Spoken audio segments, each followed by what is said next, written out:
Hi guys! Welcome back again to my channel. Kung hindi ka pa nakapag-subscribe, subscribe na at i-click ang bell button para updated ka sa aking mga next video.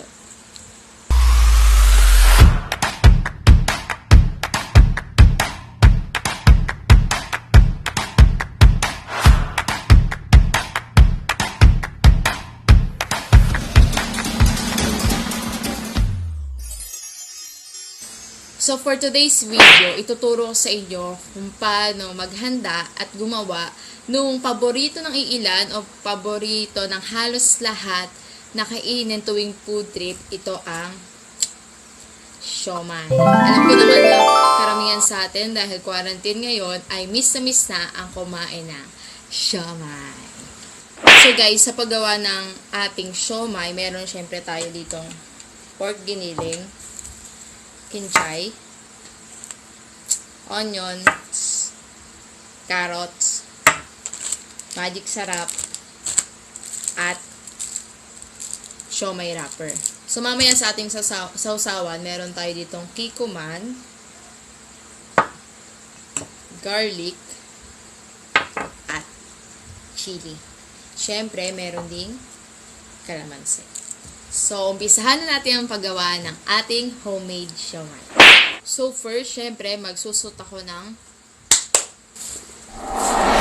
gloves para sa ating pagmimix para makagawa ng siomai. So, first, ito yung ating pork giniling. Lagyan natin siya ng magic sarap. Hindi ko siya lalagyan ng asin.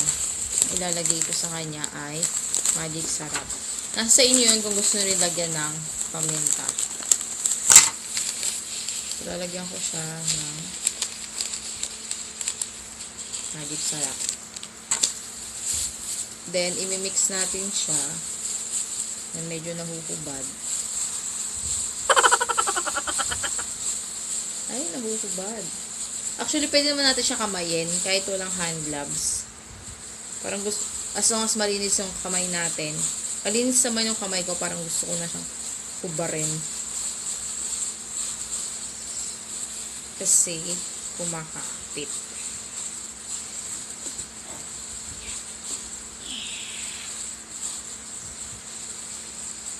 Ayan.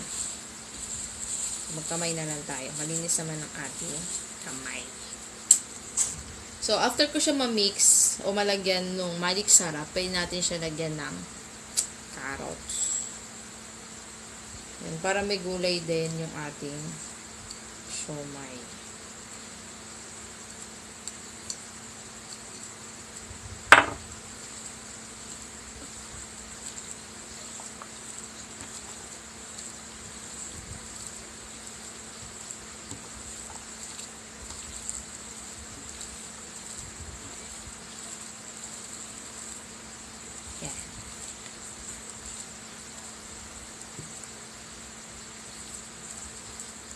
So, ito yung magiging itsura niya kapag nalagyan ng carrots. Ganyan. After natin lagyan ng carrots, lagyan natin ng onion. Ng onions. Yung mga pampalasa sa ating pagkain.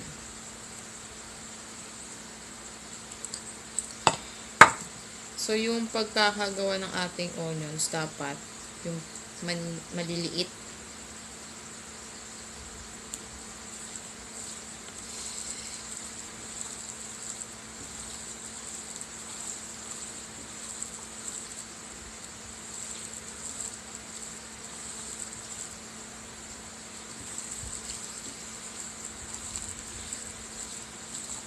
Then, lagyan natin ng konting kinchay.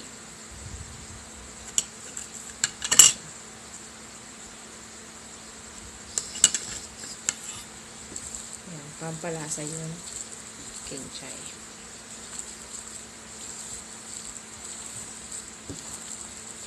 Yeah!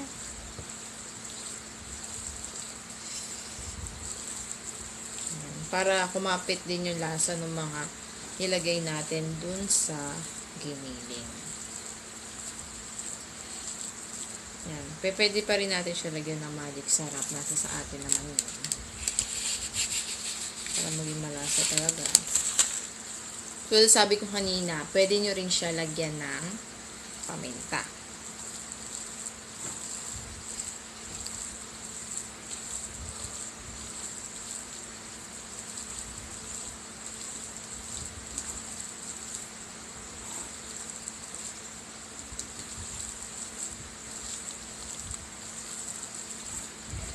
Halo, halo, halo, at halo.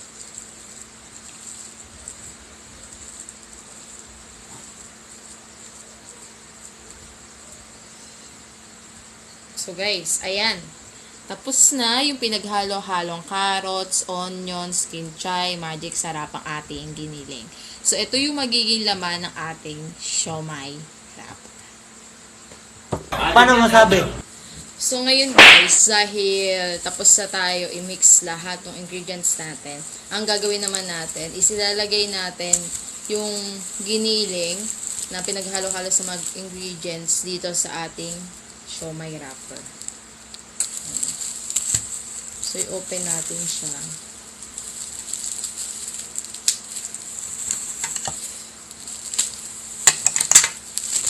Then, kumuha ako ng malinis na plato para doon natin gagawin yung pag-wrap ng ating siomai. Ayan, ganito siya. Para lang siyang papel. So, ito. Then, ko tayo kutsara.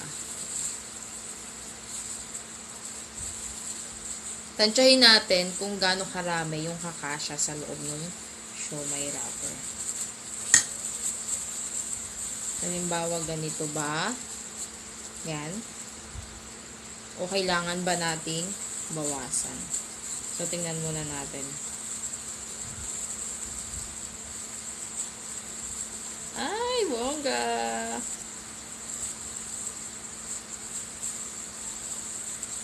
Ayan! Ganito itsura naman! Ayan, naka-close siya. Diba? Diba? Diba? So, sakto lang nilagay natin kanina. So, make sure na lang na naka-close lahat nung gilid niya para hindi kakalat yung meat. So, one down.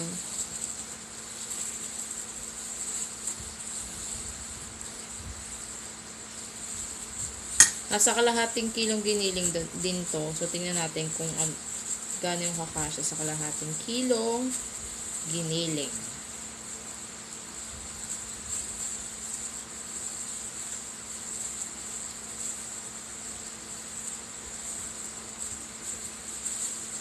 Two down.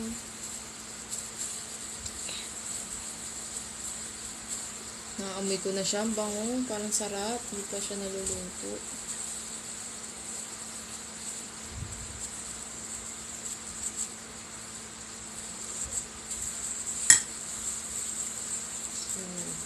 Pabilog ko siyang nilalagay dun sa wrapper. Then, pag nakaganto siya, yan. Yan, nakaganto siya. Then, ipe-press ko dito. Then, press dito. Tapos sa magkabilang.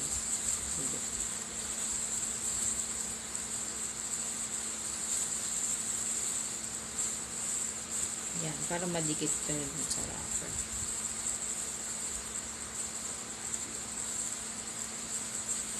Yan, nakatuto na tayo.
1 hour later.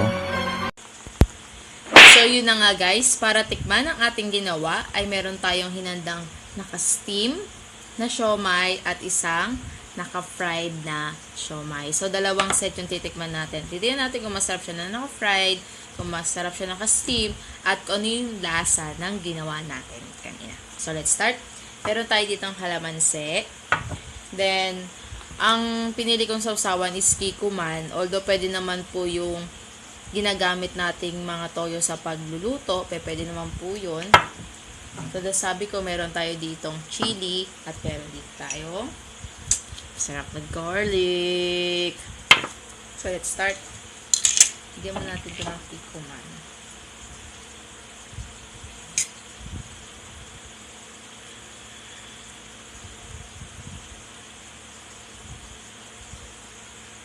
Tapos, konting-konting ito siya. Konting-konting sausaw. Konting-konting. Ito. Patak lang. Kasi hindi naman ako mahilig kumain ng manghang. Ang ginagawa ko na lang is kahit kakaunti ay meron. Yan. Tapos natin, tikpan muna natin yung ginawa natin sausawan. Hop. Hop. Ang gagawin ko, ito. Na natin yung fried. Ito siya. Sausaw ko muna.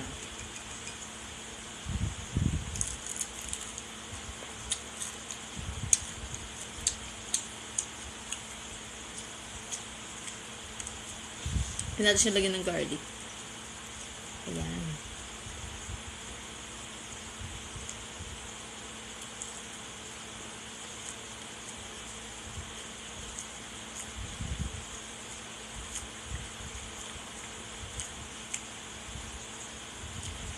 Kahit yung onion tsaka yung carrot na nilagay natin, tsaka yung kinchay. Lumasa talaga siya. Hop.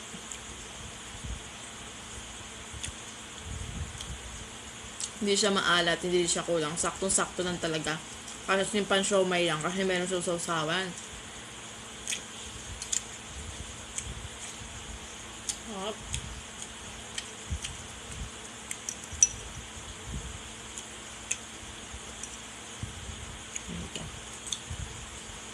Isang crunchy pa nung nagawa kong garlic, oh. Di ba iba sa atin? Gustong-gusto ng maraming garlic. Try naman natin tong naka-steam.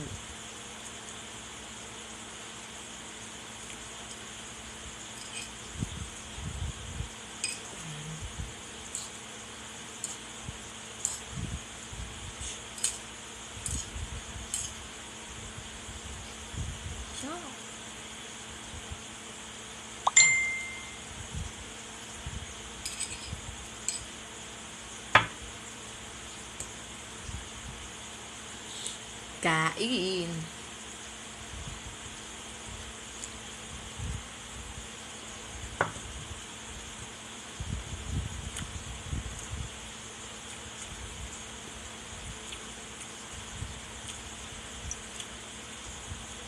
Sausawan natin. Kaya pwede siya ng kikuman lang. O kaya gusto nyo, kikuman, lagyan nyo din ng kalamansi. Ano siya? Naturally brewed soy sauce red label.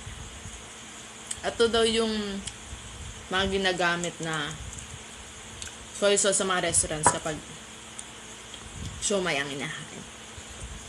Sarap. Ito pa.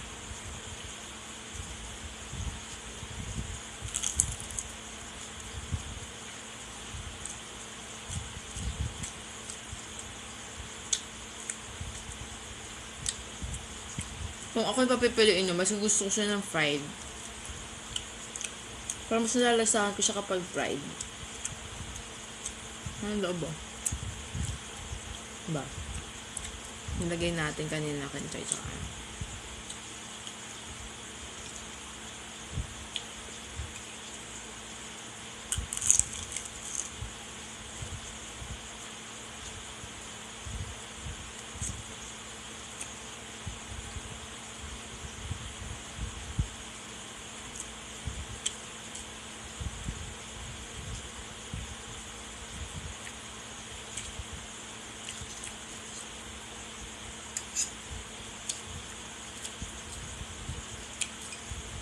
That's steam.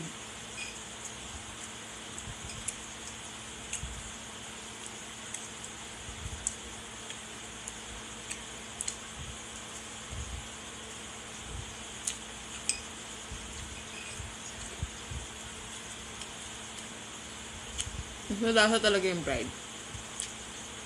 Wala sa steam.